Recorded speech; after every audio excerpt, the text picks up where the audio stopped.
be a permanent resident of Hong Kong. I'm charging the SAR government on behalf of all the people fighting for their rights to live in Hong Kong. The government runs with respect to the rule of law, as it's supposed to be protecting human rights, but instead they have deprived my basic rights.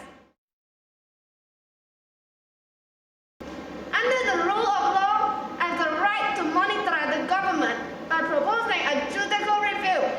I'm given the same legal protection, even though I'm not a local. I'm confident towards Hong Kong judicial system, and I believe that the final adjudication will favor me.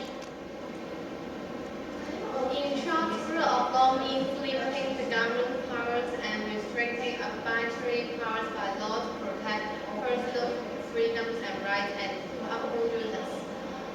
Basic principles of rule of law include obeying the law, equality before the law, judicial independency, the transparency of judicial systems, protection of individual rights, and restricting the government powers.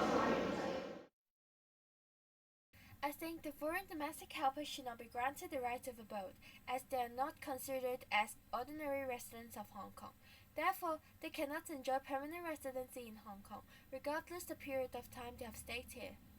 Secondly, Hong Kong will be burdened with the need to provide housing, healthcare, education, and social welfare.